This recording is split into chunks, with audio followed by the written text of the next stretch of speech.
quarta-feira, por causa do trabalho, por causa da correria, por causa disso, por causa daquilo.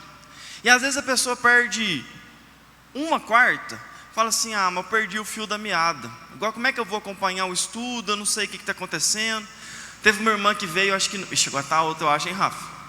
Teve uma irmã que veio, acho que no segundo ou no terceiro estudo, e eu amo ela demais. Ela falou assim: eu não entendi nada. Falei: é difícil mesmo. Então hoje a gente vai fazer um catadão, porque a gente estudou só o capítulo 1, o capítulo 2 da carta aos Filipenses. A gente não vai fazer aquele estudo que a gente faz, versículo a versículo assim, aprofundado. Mas eu quero te convidar a pegar esse resumo, esse condensado, e participar da quarta-feira que vem. A carta aos Filipenses tem 4 capítulos. A gente vai terminar o 2, aí depois vai ter o 3 e o 4. Então a gente tem mais 3 encontros. E seria muito, muito legal ter você aqui participando. É por isso que a gente vai ter esse catadão hoje, para você chegar na quarta que vem já sabendo: ah, Rodolfo, eu vim nas outras quartas. Aqui é a escola bíblica dominical. Na escola a gente reforça. A gente escuta uma vez, a gente escuta 2 vezes. Tem coisas que eu mesmo falei que às vezes eu me perco, eu esqueço, então eu preciso relembrar. Então, se você conseguiu vir nos 3 encontros anteriores, que bom, você vai ser relembrado agora, e isso vai ficar ainda mais fixado no seu coração. Vamos lá. Carta aos Filipenses. A carta aos Filipenses, escrita pelo apóstolo Paulo, enquanto ele estava preso. Ele escreve algumas cartas enquanto ele estava preso. Vocês lembram quais são essas cartas? Que ele escreve enquanto ele estava preso? Fala, Pablo. Filemão, Filipenses, Efésios e Colossenses. Excelente, Pablo, muito bom. Paulo escreve essa carta enquanto ele está preso. Quando fala em Filipenses, o que a gente pensa? Carta da alegria, carta da esperança. Mas a gente vai estudar e a gente vai ver que Filipenses não é simplesmente sobre alegria. A base de Filipenses é fidelidade de Deus. A gente vai conversar um pouquinho sobre isso. A igreja de Filipos, ela é fundada, ela é estabelecida, o alicerce dela é lançado na segunda viagem missionária do apóstolo Paulo. O apóstolo Paulo termina a sua primeira viagem missionária, alcança os seus, ele ainda não foi para a Europa. Ele termina a primeira viagem missionária, ele fala assim: opa, bom, eu vim até aqui, agora eu vou voltar fortalecendo o trabalho que já foi lançado. E aí é muito interessante porque o Espírito Santo fala para ele: não vai não. Você imaginou um trem desse? Paulo estava indo evangelizar, fortalecer a igreja, e de repente o Espírito Santo fala: não, não é isso que eu quero. A palavra vai falar que ele é impedido pelo Espírito. Aí você pensa assim: que loucura, né? Qualquer pessoa, né, ia pensar: não, o Espírito Santo jamais ia falar uma coisa dessa para mim, para eu não ir fazer tal coisa. Mas Paulo conhecia a voz de Deus, né, ele discernia. E aí ele tem um sonho. Vocês lembram que sonho que o apóstolo Paulo teve? Um homem fala assim: ó, passa para Macedônia, a gente está precisando de ajuda aqui. E aí, capítulo 16, se eu não estiver muito enganado, vai começar a falar sobre a segunda viagem missionária de Paulo. O lugar que Paulo vai é a cidade de Filipos. E aí ele chega lá. Normalmente o apóstolo Paulo chega numa cidade que ainda não tem muita proclamação do evangelho, vai na sinagoga, fica lá como quem não quer nada, e começa a fazer umas perguntinhas: mas e esse Deus, é assim mesmo? E essa passagem bíblica, ele começa a falar. Só que ele chega em Filipe e não tem uma sinagoga fortalecida de judeu, porque Filipe é uma comunidade, é uma colônia romana, então não é forte o judaísmo lá. Ele fala assim: o que eu vou fazer? Ele desce até o rio, onde aparentemente a galera ficava orando. Lá ele encontra uma mulher. Vocês lembram qual que é o nome dessa mulher? Começa com Li e termina com Diá. Como que é? Lídia. Caramba, vocês leram esses dias Atos, né? Muito bom. Ele encontra com Lídia, começa a proclamar o evangelho, e a palavra vai dizer que o Espírito Santo abre o coração de Lídia, e ela recebe o evangelho. Ela e toda a sua família são batizados. Muito legal. Depois disso, eles libertam uma mulher que está possessa. Tinha uma galera que ganhava dinheiro com essa mulher que estava possessa, que fica muito triste porque essa mulher deixou de dar lucro para eles. Então Paulo e seu companheiro são presos. na prisão eles continuam louvando o Senhor, Deus promove um alvoroço ali, um terremoto, as celas se abrem, mas todos os presos ficam lá dentro. De repente o carcereiro que estava a ponto de se matar, Paulo fala, não precisa se matar, cara, está todo mundo aqui, ninguém correu. Esse carcereiro se converte. Rodolfo, por que você está contando essa historinha?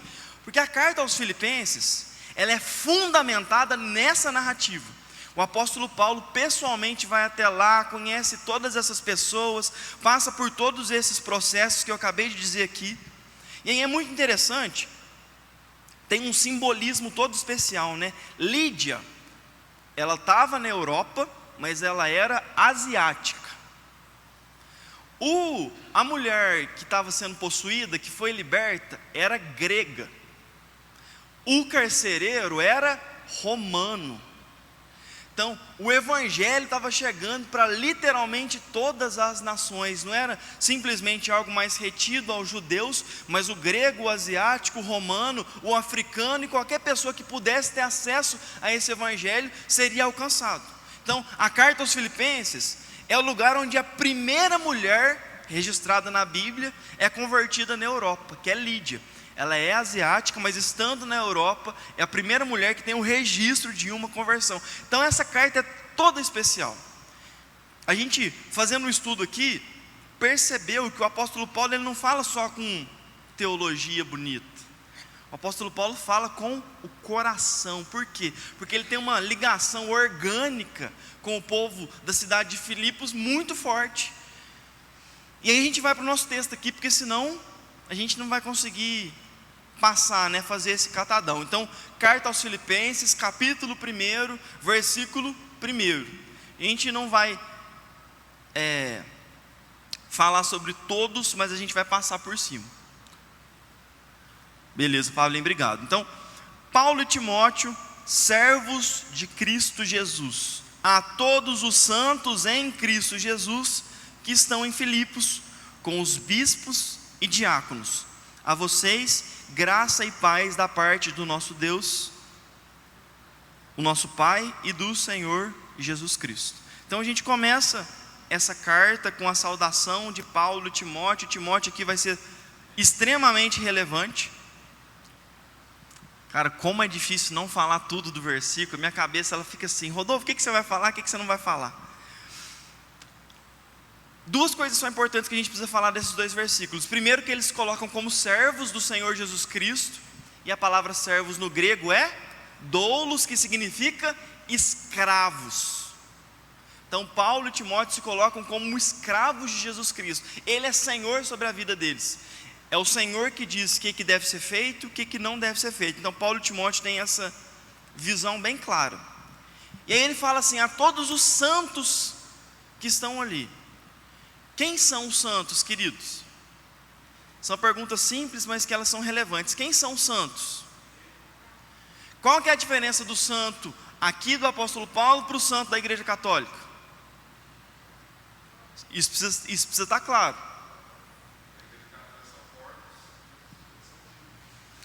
O pastor Gilmar trouxe aqui.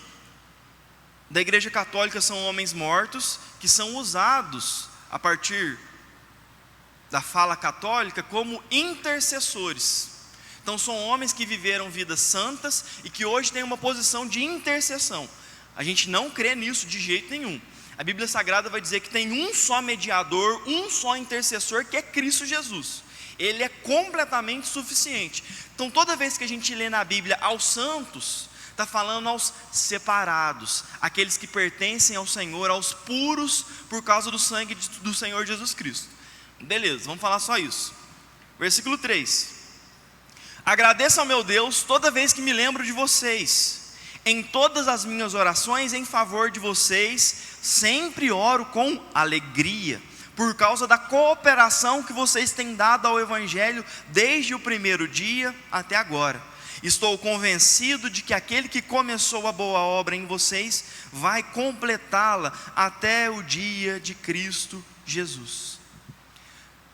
Quando a gente faz o dízimo, né, quando eu faço aqui a parte do dízimo, o texto que eu mais gosto, vocês já devem ter percebido, segunda carta de Paulo aos Coríntios, capítulo 8, onde o apóstolo Paulo vai falar de gente que mesmo na sua pobreza, entrega tudo que tinha. Vocês lembram desse texto? Ele está falando dessa moçada aqui.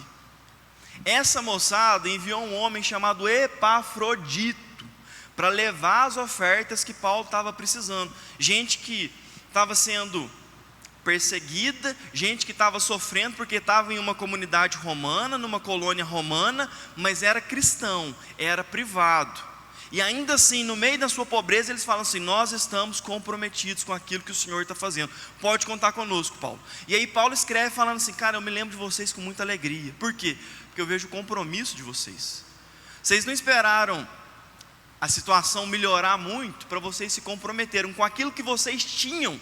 Vocês participaram da obra do Senhor, e é exatamente isso, né? A palavra vai falar: ser fiel no muito eu vou te colocar, ser fiel no pouco eu vou te colocar sobre o muito. E uma coisa que a gente sabe: quem não é fiel no pouco não vai ser fiel no muito. Você fala assim: quando eu ganhar na loteria eu vou ajudar muita gente. Vai nada, vai nada.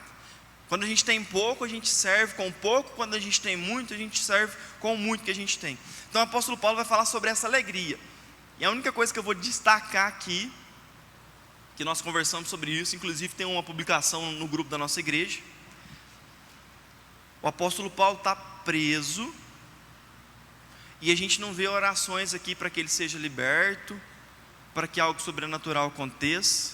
A gente vê um homem velho, preso, sozinho, que encontra motivos para agradecer ao Senhor pela fidelidade da igreja de Filipos.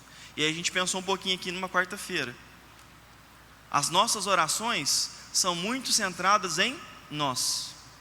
O meu ministério, a minha empresa, a minha loja, a minha família, os meus queridos, tudo sobre nós. E nós deixamos de nos alegrar pelo que o Senhor está fazendo por meio do outro. Nós deixamos de nos regozijar com aquilo que está acontecendo talvez do outro lado do mundo. A Adri, né, aquela moça linda demais, né, gente? Que mulher especial.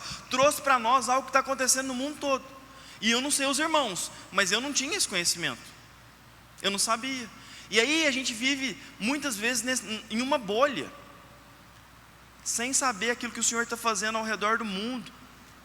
Igreja que está sendo plantada em Santo Antônio da Alegria, igreja que está sendo plantada nas nossas regiões, e a gente não sabe, a gente não se regozija, a gente não se alegra. A gente faz oração assim: Senhor, que o seu evangelho avance. Aí uma igreja é plantada e a gente não glorifica a Deus, o nosso coração não exulta nisso.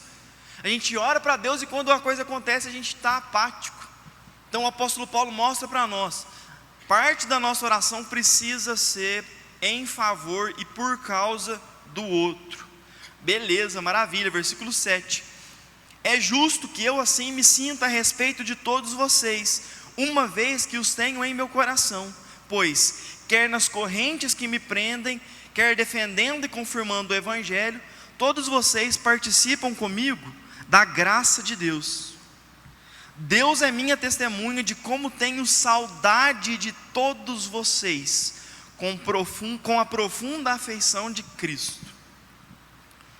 E aqui só uma coisa que eu vou pontuar. Tem algo que eu falo muito, eu falo demais às vezes, gente, eu sei, mas aquilo que me marca, né, é aquilo que a gente fala. Tem uma palavra no grego, parece um palavrão, splagnosomai. Parece um palavrão, literalmente. Mas essa palavra significa uma compaixão. Só que não é essa compaixão nossa, que você vê um mendigo na rua, você fala assim: ô tadinho, deixa eu seguir minha vida normal. Essa palavra, splagnosomai, tem a ver com a compaixão de Cristo Jesus. É exatamente naquele contexto. Jesus olhava as multidões e se compadecia delas, porque eram como ovelhas sem pastor. Essa palavra é aplicada no sentido de Cristo Jesus para uma compaixão que não é uma compaixão: eu estou vendo aquilo ali, é triste. A palavra grega quer dizer que as entranhas de Jesus se moviam, era algo que mexia. É um sentido mais bobo aqui, mas sabe quando você está muito apaixonado, parece que você sente até aquele negócio aqui na boca do estômago? Quando você vê a pessoa, a primeira vez que você coloca a mão na mão, primeiro abraço, sabe essa coisa? A palavra quer dizer isso: as entranhas de Jesus se contorciam quando ele via alguém e ele tinha compaixão daquelas pessoas. Isso é lindo demais.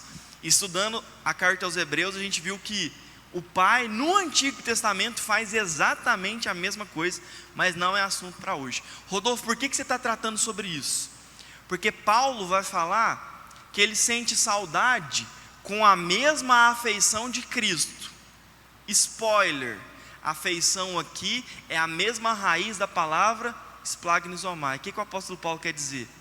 Eu amo vocês desse tanto, eu tenho essa alegria tamanha, porque essa alegria não vem de mim. Com o mesmo amor que Cristo Jesus ama vocês, eu também amo vocês, porque a minha união com Cristo é tamanha, que aquilo que Ele sente, eu sinto também. E aqui, querido, aqui que está o pulo do gato, porque às vezes a gente fica assim, cara, eu queria me importar mais com as pessoas, às vezes eu não estou nem aí para quem está sofrendo do meu lado. O cristianismo fala que eu preciso me importar, mas às vezes eu não estou nem aí, e a gente fica querendo forçar um sentimento, forçar uma sensação, quando na verdade aquilo que eu e você precisamos desesperadamente é estarmos unidos a Cristo Jesus. É na unidade com Ele que eu sinto o que Ele sente, que eu participo dos seus sofrimentos, que Paulo vai falar daqui a pouco. É nessa unidade, aquilo que o apóstolo João vai escrever no capítulo 17 do seu evangelho. O Senhor Jesus vai dizer assim: Pai Santo, que eles entendam que o Senhor amou eles com o mesmo amor que Tu me amaste. E eu falo para os irmãos, né, isso para mim é loucura, pensar que o Pai ama Jesus assim, e que Ele me ama exatamente como Ele ama Jesus. Aí você vai falar assim: ah, Rodolfo, mas então a gente está por cima da carne seca, né? É Jesus aqui e a gente de lá sendo amado, que gracinha. Mas na verdade é assim, ó, o amor do Pai sendo derramado em Cristo Jesus. Amor do Pai, Cristo Jesus. A gente está aqui, longe, mas uma vez que nós somos alcançados pelo Evangelho, nós somos ligados na videira verdadeira, que é Cristo Jesus, e aí o amor de Deus que está sobre Jesus, vem sobre nós também, por isso que nós somos completamente amados. Rodolfo, por que você está falando isso? Porque esse amor que me alcança em Cristo Jesus, é o mesmo que faz com que eu ame os outros, assim como Jesus Cristo ama. E mais uma vez a gente fica assim: eu queria ser assim, eu queria ser assado, eu queria ser cozido, eu queria ser, mas eu não sou. Por quê? Porque nos falta comunhão com Cristo Jesus. Então aquilo que eu e você precisamos buscar desesperadamente, comunhão com Cristo Jesus. Faz sentido isso, gente? Estou falando muito depressa? Pode falar, pastor. Esse amor é um amor ideal. E nós sabemos que esse amor não veio de Jesus. A nós outros é possível esse amor. Vai falar também? Ah, desculpa. Ó, o pastor Edmar trouxe aqui, ó. O amor de Deus é um amor ideal, perfeito. Nós somos capazes de amar com esse amor como Deus ama? Não. Por quê? Porque o nosso amor, ele é inconstante. Por causa do nosso pecado, por causa da nossa situação nesse corpo corruptível, mesmo coisas que nós sabemos que são boas, a gente não consegue fazer elas sempre, certo? Então, com relação à constância de Deus, a gente não consegue. A plenitude de Deus, a perfeição de Deus. Mas quando o Espírito nos capacita, nós amamos como o Senhor ama. A grande questão é, Ele nos ama de maneira imutável e sempre. E nós não conseguimos fazer isso sempre.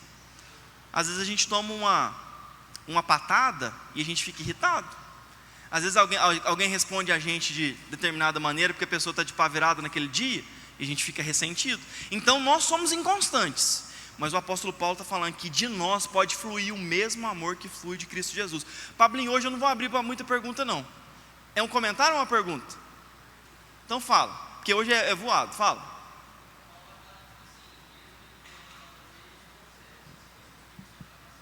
Certo.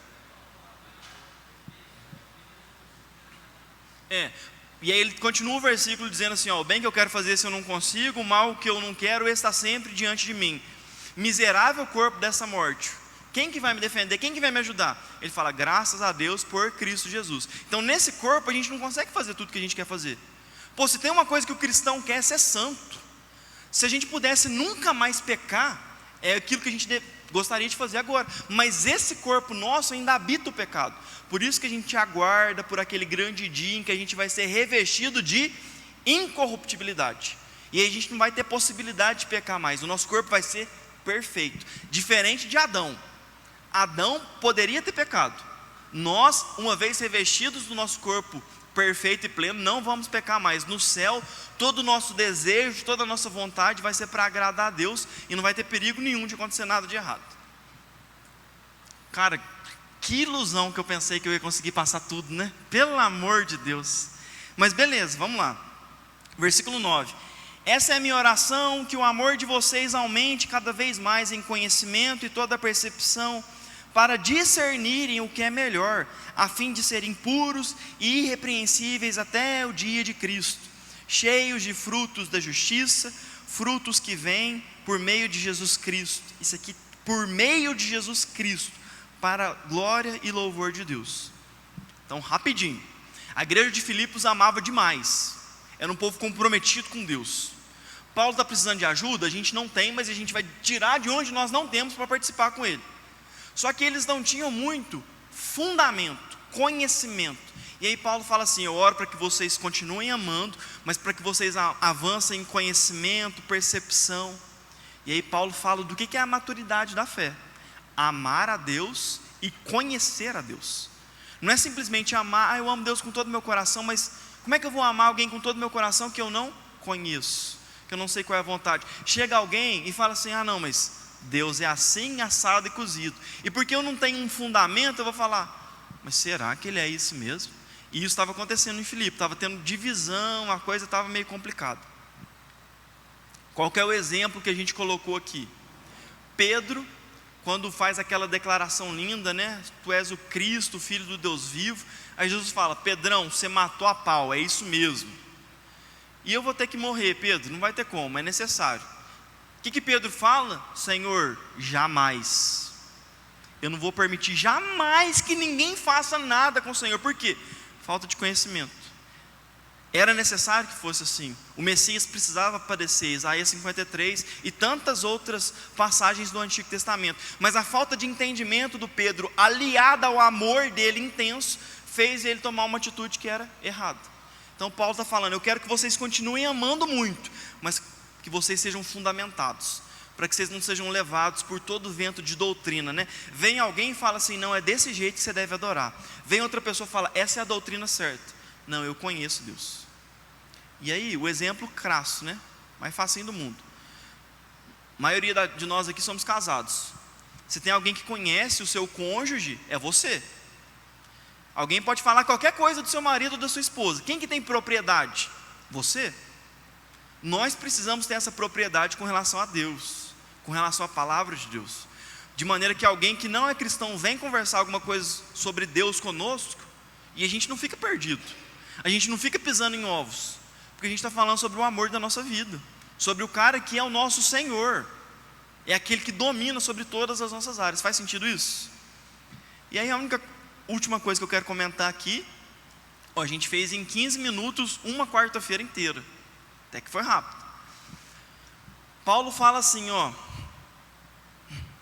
versículo 10, né? Por que ele quer esse conhecimento, percepção? Para que vocês tenham um discernimento do que é melhor, a fim de serem puros e irrepreensíveis. E esse discernimento, a palavra grega usada lá, é a mesma palavra que o cara que era metalúrgico, que mexia com o metal, que fazia a purificação do metal, usava. Então colocava o metal, aquecia aquele metal, e aí as impurezas apareciam. E aí ele ia, não era com a mão, né gente, mas ele tinha a ferramenta de tirar a impureza, para aquele metal ficar perfeito. Paulo fala que nós somos exatamente assim. O conhecimento, o relacionamento com Deus, nos coloca nesse lugar de alta temperatura, para que nós sejamos moldados e purificados. E por que isso é tão legal?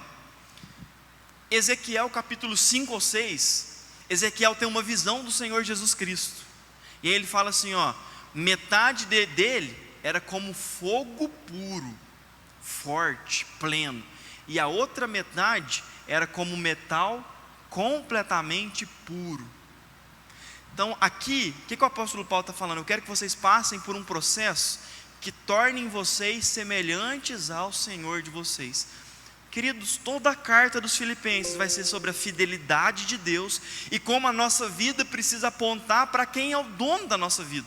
Então, se Cristo Jesus é santo, perfeito, pleno, puro, maravilhoso, e nós somos servos desse Cristo, amantes desse Cristo, apaixonados por esse Cristo, por que nós não vamos ser como esse Cristo? Faz sentido isso? Então beleza, vida que segue, a gente entra no versículo 12. E Maurinho, essa água hoje aqui é salvadora.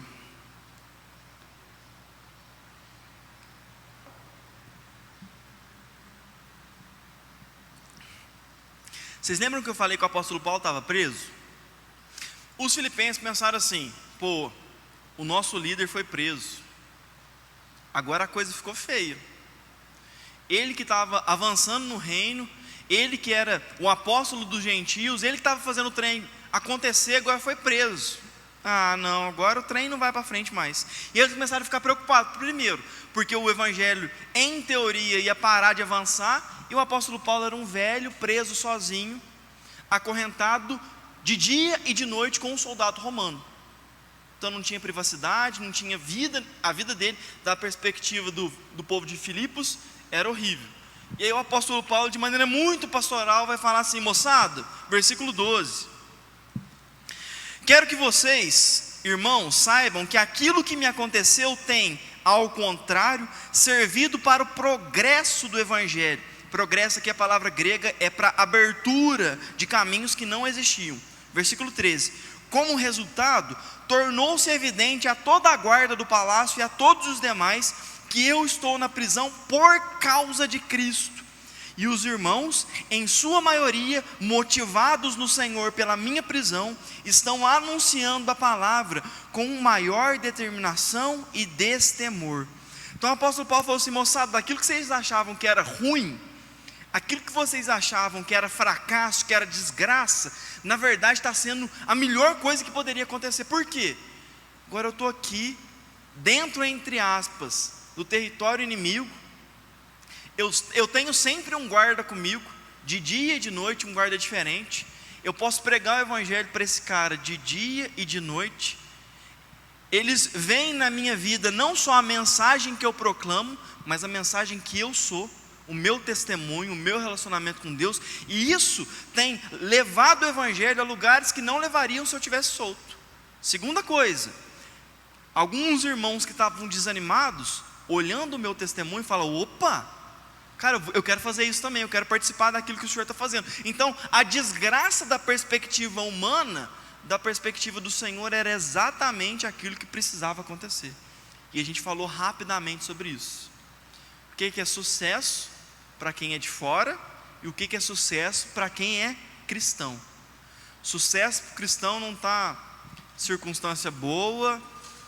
Sucesso não significa ministério frutífero, não significa dons, não significa talentos. O que é sucesso para o cristão? Obedecer ao Senhor, se relacionar com o Senhor, ouvir a voz do Senhor. Naquele grande dia, a palavra diz que gente que expulsou demônio, teve ministério frutífero, curou a moçada, Jesus vai falar assim: ó, apartai-vos de mim, todos vocês que praticam a iniquidade. Então o que é sucesso? O que eu e você precisamos buscar nessa nossa vida? Conhecer Jesus e andar na direção de Jesus. Rodolfo, tudo está dando errado na minha vida. O apóstolo Paulo podia ter feito essa oração: oh Deus, naufrágio, apedrejamento, galera me correndo atrás de mim, prisão, cadeia, gente me abandonando, gente me traindo, mas o senhor não está vendo o que está acontecendo? Ele poderia ter feito essa oração, mas em todas essas coisas ele conseguia ver a mão de Deus direcionando. Não, é aqui que eu quero que você venha, Paulo, aqui que eu vou te moldar, aqui que eu vou trabalhar em você. Por que eu estou falando isso, querido? Para a gente não cair na besteira e na ignorância bíblica de achar que a nossa vida é pautada pelo sucesso mundano. O que é o sucesso mundano?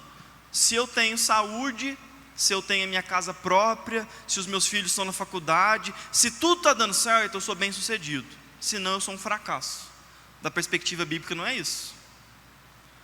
Porque a gente vai olhar principalmente, a gente pode olhar para a igreja primitiva, mas a gente vai olhar para os apóstolos, gente que estava no centro da vontade de Deus. não teve casa própria, não teve carroça do ano, não teve nada do que aquilo que a gente acharia que seria o sonho judeu de boa vida, mas eles estavam no centro da vontade de Deus, no centro da vontade de Deus. Daniel é levado cativo, exilado, se submete ao reinado de outro país. Da perspectiva humana, a vida de Daniel é um completo fracasso, mas da perspectiva divina, Daniel é o cara que é mais citado por Jesus Cristo. Talvez seja o livro escatológico junto com o Apocalipse que é o mais importante, mas aos olhos da sociedade, Daniel era um fracassado. Aos olhos do Senhor, um filho amado que estava exatamente onde o Senhor queria que ele estivesse. Querido, se eu e você esperarmos sucesso a partir dos parâmetros do mundo, caminhando com Jesus, a gente vai viver frustrado, porque não é isso que o Senhor Jesus nos promete. O que Ele nos promete? Nos amar, nos pastorear e nos guiar até aquele grande dia que a gente vai estar com Ele, seja na prisão, enquanto a gente estiver aqui, seja na bonança. A circunstância não diz se eu sou amado ou não, se eu sou bem sucedido ou não. Por quê? Porque o amor do Senhor, a obediência e o relacionamento é aquém da circunstância. Faz sentido isso? Não, é uma pergunta verdadeira. Faz sentido isso, gente?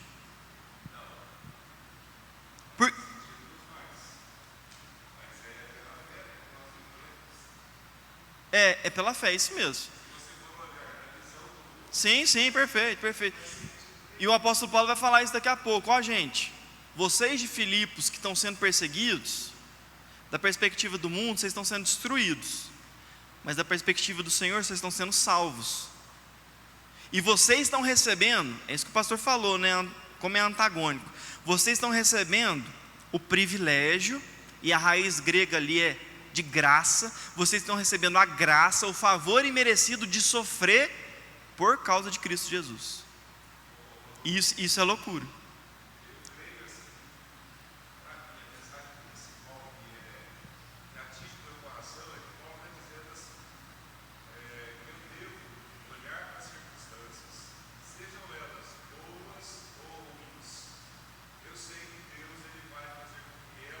Cooperem para o bem.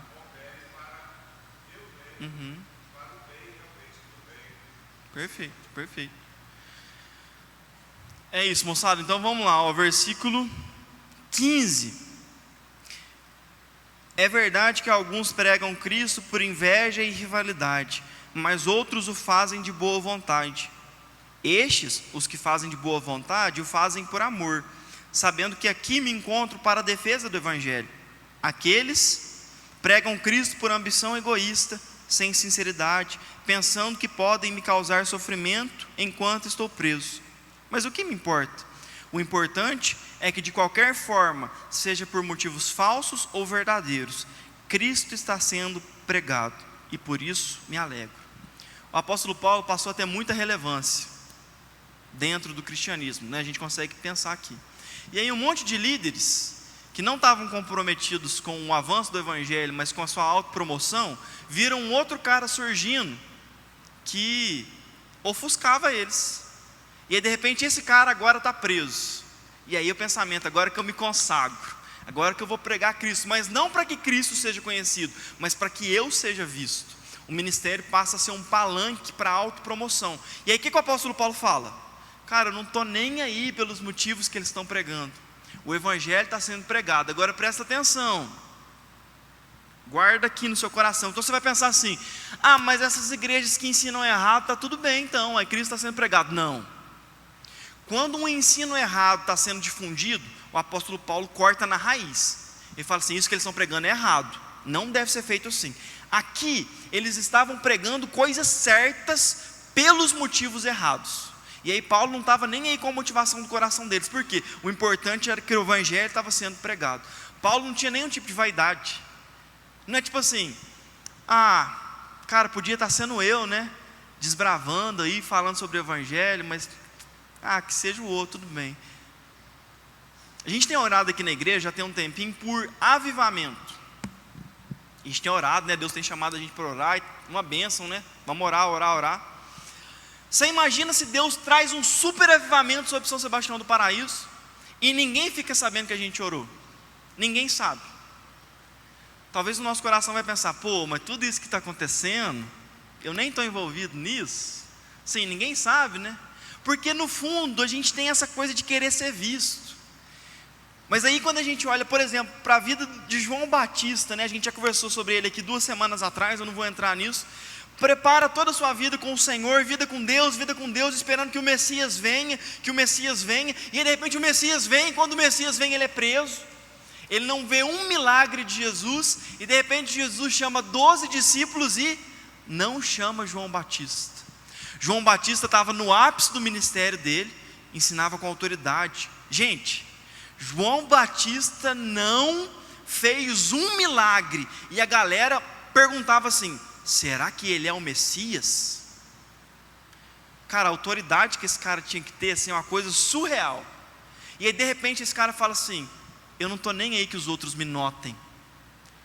Os discípulos dele falavam assim, João Batista, mas parece que Jesus está crescendo em popularidade e você está diminuindo. Ele fala, cara, eu quero que seja assim, porque eu não sou o noivo, não é sobre mim esse lugar.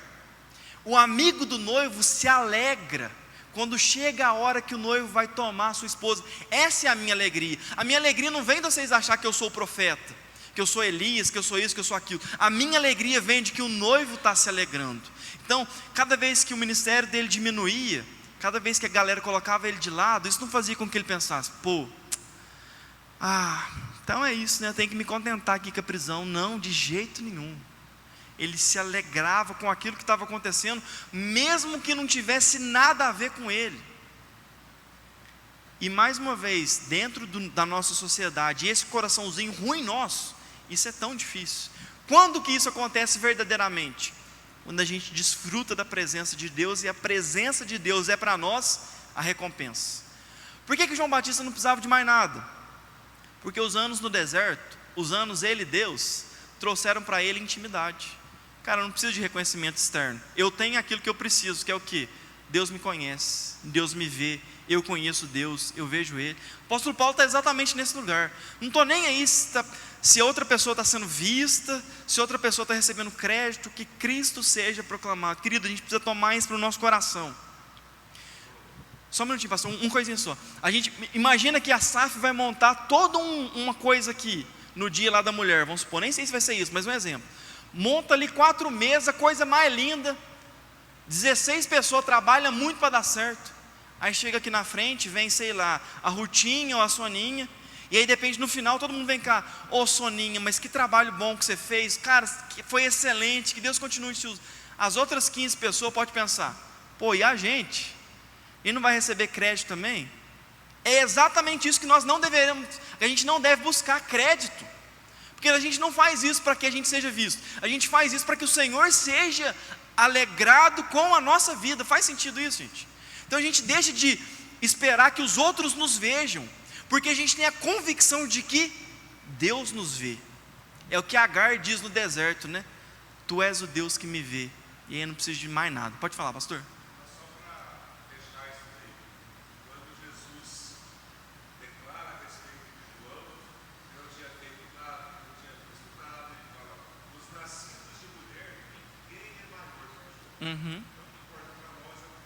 Perfeito, perfeito. E essa declaração que o pastor trouxe aqui, o tempo podia parar, né, gente? Você imagina que Davi foi um homem segundo o coração de Deus, que Abraão e Noé foram amigos de Deus, que Daniel estava na cova dos leões, não aconteceu nada. Sadraque, Mesaque e Abednego lá, fogo lá, não aconteceu nada. Elias fez cair fogo do céu. O mar abriu. Pensa em todas as coisas extraordinárias que a moçada já fez, e fez com Jesus, fez com Deus. E aí, de repente Deus, né, Jesus Cristo olha e fala assim, nascido de mulher, esse cara aqui foi o maior. Cara, isso é loucura, porque a gente acha que a nossa grandeza está pautada nos nossos atos, mas da perspectiva divina, a grandeza está pautada em relacionamento com Deus, intimidade com Jesus, vida com Deus. E João Batista tinha isso de sobra, vida com Deus, vida com Deus. Amém, gente? Sim, sim. E isso que o pastor falou é legal, tipo assim, não estou fazendo nada extraordinário na igreja, não estou fazendo nada, eu não sou exemplo de fé, eu não sou isso. Cara, antes de ser qualquer coisa, nada que apareça, antes de ser qualquer coisa, o nosso deleite, o nosso prazer está em ser filho de Deus e nos relacionar com o nosso Pai. É sobre isso, cara. Lá no céu não vai ter o profeta, não vai ter o milagreiro, vai ter filho e filha que ama a Deus, vivendo para sempre com esse Deus. Faz sentido isso, gente? Então vamos continuar aqui. Eu não vou falar o capítulo 2, porque na quarta que vem eu sei que você vai estar aqui. E a gente sempre faz o resuminho da semana anterior. Então a gente vai só finalizar caminhando aqui a partir do versículo 19. Ele termina, de fato eu vou me alegrar, porque Cristo está sendo exaltado. Versículo 19: pois sei que o que me aconteceu resultará em minha libertação, graças às orações de vocês e ao auxílio do Espírito de Jesus Cristo. Carta aos Romanos, escrita pelo apóstolo Paulo, é o que mais fala sobre os decretos de Deus, sobre a soberania de Deus, sobre como nada foge do controle de Deus, e agindo o Senhor nada vai impedir. Esse apóstolo, que crê completamente que Deus é soberano, fala assim: o que está me acontecendo, está acontecendo por causa do auxílio do Espírito e por causa da intercessão dos irmãos. O cara que mais cria na soberania de Deus está falando, a oração dos irmãos é importante. Como que a gente concilia essas duas coisas? Tem coisas que Deus decreta, que Deus deseja fazer, e que Ele estabeleceu que vão ser feitas a partir da oração dos irmãos. Apocalipse fala sobre isso. Quando as orações dos santos chegaram até o trono do Senhor, que elas atingiram um determinado patamar, o Senhor se moveu, e aí as coisas começaram a acontecer através do quê? Oração dos santos. A gente vai ter esses 30 dias de oração, querido, pelo mundo muçulmano. Não vai ser um negocinho à toa. Creia que Deus deseja fazer coisas e escolheu fazer coisas através da sua oração, da minha oração. Oração não é simplesmente, eu vou orar aqui, vou edificar minha vida, minha intimidade. Deus usa a nossa oração para abençoar o irmão. Faz sentido isso? Então eu e você, a gente precisa orar mais. Tem coisa que o Senhor pode desejar fazer e já ter decretado na eternidade fazer a partir da oração dos santos. A gente não vai entrar nesse assunto agora, mas vou jogar e sair correndo, beleza. Versículo 20: aguardo ansiosamente e espero que em nada serei envergonhado. Ao contrário, com toda a determinação de sempre, também agora Cristo será engrandecido em meu corpo, quer pela vida, quer pela morte. Porque para mim o viver é Cristo e o morrer é lucro. Caso continue vivendo no corpo, terei fruto no meu trabalho e já não sei o que escolher. Estou pressionado dos dois lados. Desejo partir e estar com Cristo, o que é muito melhor. Contudo, é mais necessário por causa de vocês que eu permaneça no corpo. Convencido disso, sei que vou permanecer e continuar com todos vocês para o seu progresso e alegria na fé, a fim de que, pela minha presença, outra vez a exultação de vocês em Cristo Jesus transborde em graça. Aí, querido, eu vou fazer um corte aqui, capítulo 2, versículo 3. Nada façam por ambição egoísta ou vaidade, mas humildemente considerem os outros superiores a vocês mesmos. O que o apóstolo Paulo está dizendo? A gente já está caminhando para o nosso fim aqui. O meu desejo, aquilo que é melhor para a minha vida, seria morrer. Porque eu sei que no momento em que eu fechar os meus olhos nessa vida, eu vou abrir os meus olhos e eu vou encontrar o Senhor Jesus. E estar com Cristo é infinitamente melhor. Não vai ter mais cadeia, prisão, perseguição. Eu vou desfrutar daquele homem que é o amor da minha vida para sempre. Só que ele fala assim: por causa de vocês, para a edificação de vocês, para o desenvolvimento de vocês, é melhor que eu fique, para que eu consiga contribuir naquilo que o Senhor deseja fazer. E no capítulo 2 ele vai falar sobre isso, como a gente deve considerar os outros superiores, os interesses dos outros superiores, e a gente traz isso para a nossa vida. A Bíblia vai falar, querido, que você precisa se importar com você. Você precisa ter amor próprio. cuidar do seu cabelo, do seu corpo, da sua mente, da sua saúde, da sua alimentação. Só que a gente para aqui. Eu preciso cuidar de mim. Eu preciso cuidar de mim. E a gente deixa de cuidar do irmão. Por quê? Assim como Caim e Abel lá atrás, nós fazemos exatamente a mesma afirmação. Caim mata Abel, certo, gente? Você lembra dessa narrativa? E aí quando Deus chega para Caim e fala assim, Deus não fala né, gente? Caim, onde está o seu irmão? Qual que é a resposta de Caim? Acaso sou eu o tutor do meu irmão? É exatamente aquilo que a gente faz hoje. Cara, mas o problema do outro lá, eu já tenho minhas coisas. O outro é o outro, eu sou eu. Só que na narrativa de Gênesis, a gente já vê a manifestação da vontade de Deus. Começa com Caim matando Abel, não estou nem aí para os meus irmãos. A gente continua na narrativa, a narrativa de Gênesis termina com José, que tinha sido traído e vendido pelos seus irmãos, fazendo o quê? Salvando toda a sua família, certo? Metanarrativa, Antigo Testamento, Novo Testamento, a gente tem Cristo Jesus, que é Filho de Deus, perfeito Filho de Deus, que morre e entrega a vida pelos seus irmãos. Então a gente olha para a Bíblia e em nenhum momento a Bíblia vai falar assim, não, pode ficar olhando só para o seu umbiguinho mesmo, preocupa só com as suas coisas. Eu sei que está difícil para você. Gente, você imagina que Paulo está falando, o cara que está falando aqui, que está se importando com o outro, ele não está com a vida ganha, preso, sozinho, com frio, porque em outra carta ele vai falar, traz a manta para mim que aqui o bicho está pegando. É um cara que está sofrendo, e no seu sofrimento ele fala assim, eu me importo com vocês, eu me importo com a situação de vocês, e porque eu me importo, eu vou permanecer edificando vocês. Querida, a nossa vida, ela precisa, o apóstolo Paulo falou, gente, eu me alegro por vocês em oração, a gente precisa orar pelos nossos irmãos, a gente precisa orar os irmãos que estão ao nosso redor, e nos importar com eles. Se você olhar para quem está ao seu redor aí, dá uma olhada assim, 180 graus, sem ser marido e mulher, né, gente? Se eu te perguntar coisa de 3 pessoas aí, que não são da sua família, será que a gente consegue falar o que essa pessoa está passando? O que essa pessoa está lendo da Bíblia, o que ela está orando, o que Deus tem falado para ela? Ele não sabe. Por quê? Estou trabalhando demais da conta, muita coisa para fazer. Por quê? Sempre correndo atrás só dos nossos interesses. Mais uma vez, os nossos interesses são importantes, mas os dos nossos irmãos também, queridos. Então a carta aos Filipenses, finalizando o capítulo 1 aqui, vai falar sobre isso. Depois ele vai falar sobre cidadania e tudo mais, mas a gente não vai entrar nisso hoje.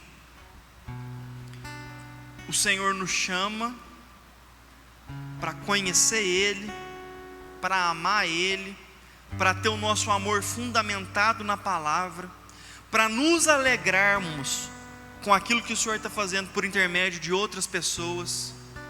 Gente, como é bom quando chega alguém aqui na igreja, pessoa novinha na fé assim, ou então que, enfim, não estava passando bem, e de repente você vê essa pessoa começar a caminhar com Jesus. Cara, isso é bom demais. O Hugo não está aqui hoje, então eu posso falar, né? A primeira vez que o Hugo ceiou aqui na igreja, né, eu e o pastor Edmar ministramos aqui, o Hugo ficou me esperando aqui, e o Hugo estava debulhando em lágrimas. Ele estava assim, cara, eu entendi, agora eu entendi o que é o sacrifício.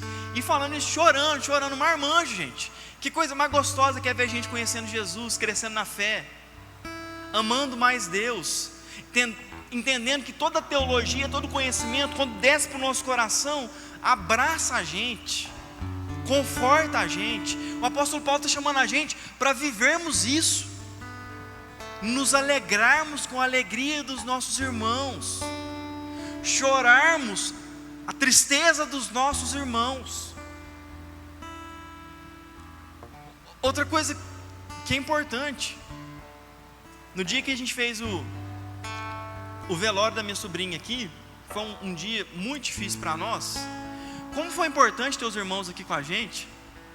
E tipo assim, a galera não estava aqui porque tinha que estar. o nosso sofrimento era importante. Eu lembro que eu estava segurando, né? É duro, né? A gente não quer ficar chorando muito. E aquele mandioca ali veio me dar um abraço. E eu chorei tanto. Porque eu estava num lugar seguro. Eu estava num lugar onde eu não precisava me esconder. Esse é o corpo de Cristo, querido. É o lugar onde a gente pode se alegrar, onde a gente pode chorar, onde a gente cresce junto, onde a gente não tem vaidade. Não é para o outro ser exaltado, é para Jesus ser exaltado. E eu preciso ver Jesus no outro, no que me abraça, no que me exorta, no que cuida de mim. Vendo Jesus uns nos outros. É isso que nós devemos fazer. Amém, querido? Quero te convidar a fechar os seus olhos. Senhor, nós queremos te agradecer. Te agradecer porque a sua palavra, ela é um banquete para nós, Deus. Nós nos sentimos revigorados e alimentados quando a tua palavra alcança o nosso coração, quando os nossos ouvidos ouvem a sua voz, quando o teu doce Espírito passeia no meio da tua igreja. Obrigado por isso, Senhor. Obrigado por estar adornando a sua noiva aqui na nossa igreja, Senhor. Nos ensina mais, nos capacita mais, nos chama mais à intimidade com o Senhor, a uma vida de devoção, de não abrir mão de te conhecer todo dia, de passar tempo com o Senhor todo dia, de ter no Senhor a nossa delícia, de ter no Senhor o nosso prazer e de enxergar o Senhor uns nos outros, Deus. Nos ensina a ver Jesus no outro, Pai, na personalidade do outro, nas características do outro. Que cada um de nós, da sua maneira, aponte para aquele que é a perfeição, que é Cristo Jesus. E que nós sejamos encorajados, olhando uns para os outros, para aquele grande dia que nós vamos estar face a face com o Senhor, Pai. Essa é a nossa oração, muito agradecidos, porque nós somos muito amados pelo Senhor, Pai. Em nome de Jesus, amém. Amém, queridos. Em nome de Jesus, se você puder separar quarta-feira das 7h30 às 8h30, a gente vai estar aqui dando continuidade ao nosso estudo, finalzinho do capítulo 2, mas a gente vai fazer um catadão da primeira parte do capítulo 2. Hoje à noite, às 19 horas, o nosso culto. Venha com o coração aberto, porque esse Deus vai continuar falando com a gente. Em nome de Jesus. Deus abençoe, gente.